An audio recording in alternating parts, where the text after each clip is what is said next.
So,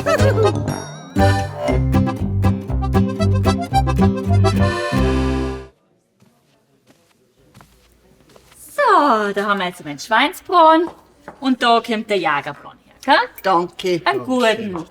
Mei, ist das schön, dass die ganzen Beschränkungen endlich wieder wegfallen und dass ihr endlich das Lokal wieder aufsperren könnt und einen Umsatz macht. Ja, es ist halt Zeit geworden, gell? Ja.